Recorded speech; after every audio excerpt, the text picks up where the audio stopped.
रमाच्या या मंगळागौरीसाठी खास पुण्याहून एका ग्रुपला आमंत्रण देण्यात आलंय। चला तर मग त्यांच्याकडून जाणून घेऊया रमाच्या मंगळागौरीत त्या कोणकोणते खेळ खेळणार आहेत ते। नमस्कार, मी सरस्वती। आता तुम्ही आला आहात उंच माझा झोका या सेटवर। यावेळेस आमच्या रमाची मंगळागौर आहे आणि ती आम्ही खूप जोरात साजरी करणार आहोत। तर ती मंगळागौर खेळण्यासाठी खास पुण्याहून ग्रुप आला आहे। चला आपण त्यांच्याशी गप्पा मारूया। नमस्कार, कसं वाटतं इकडे येऊन? आणि रमाची मंगळागौर ही खूप आगळी वेगळी व्हायला हवी, यासाठी तुम्ही काय प्रयत्न केला आणि काय वेगवेगळे खेळ तुम्ही आम्हाला दाखवणार आहात?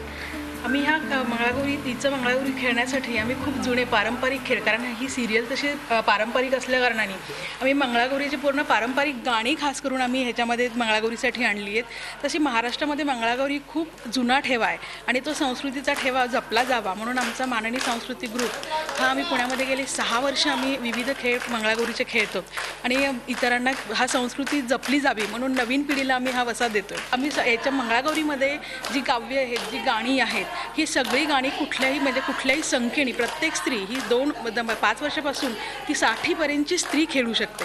याच्यामध्ये इतकं वैविध्य आहे। तुम्ही आमचे जेव्हा खेळ पाहाल तेव्हा तुमच्या लक्षात येईल की ह्या खेळामध्ये सगळ्या स्त्रिया, सगळ्या वयातील स्त्रिया खेळू शकतात।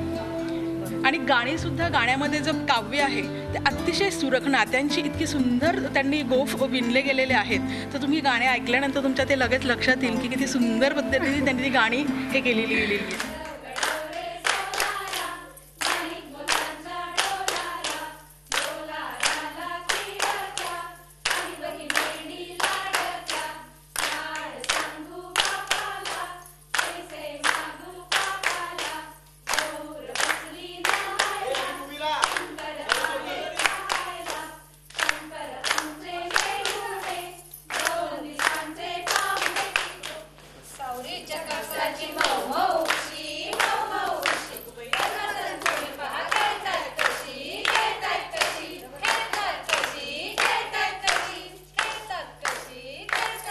प्रेक्षकांना सांगूया की नेमके कोणते कोणते खेळ आपण खेळणार आहोत रमाच्या मंगळागौरीसाठी।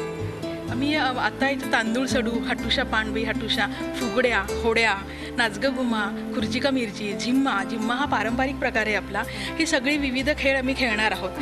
त्यात तांदूळ सडू हे गाणं आम्ही म्हणून दाखवू आत्ता, म्हणजे आम्हाला अगदी प्रेक्षकांनाही कळू दे की कुठलं गाणं आपण म्हणतोय रमाच्या मंगळागौरीसाठी। बरं।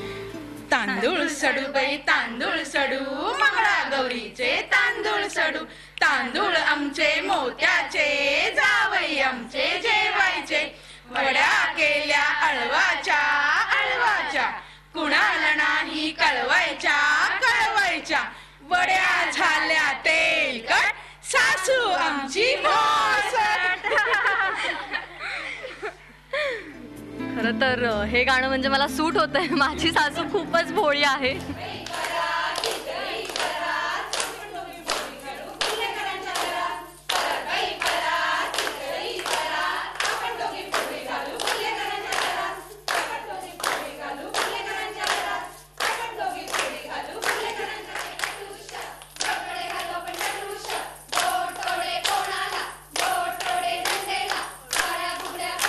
मंगळागौरी निमित्त ह्या सगळ्या सुवासिनी बायका इथे जमल्या आहेत। तर उखाण्यांचा प्रोग्राम तर होणारच आहे। तर आपण एकेकीला नाव घ्यायला सांगूया।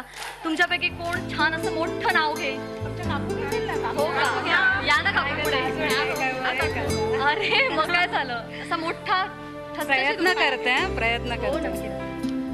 कांडून कुटून बांधला गोळा, नागपंचमीने उघडला डोळा, नागपंचमीची काढते चित्र, पुढे आली भाद्रपदाची पित्र, गौरी गणपतीची निवडते डाळ, पुढे आली गटाची माळ, गटाच्या माळेचं देते सोनं, दिवाळी बाईनी केलं येणं, दिवाळीची लावते पंटी, संक्रांत आली नेंटी, संक्रांतीची पुसते सुगड, माही पुनव आली दुगड, माही पुनवेची ओंबी, शिमगा खेळे झटाझोंबी, शिमग्याची करते पोळी, पुढे आली पंचमीची खेळी, पंचमीचा उडवते रंग, पुढे आला पाडवा टोले जंग, पाडव्याची उभारते गुढी, पुढे आली अक्षय तृतीयेची आडी, अक्षय तृतीयेचा पुसते करा, पोळ्यापर्यंत धीर धरा, पोळ्याचे पुसते बैल, श्रीकांतरावांचं बैलगाडी घेऊन येणं विल, नाहीतर हितच राहणं विल।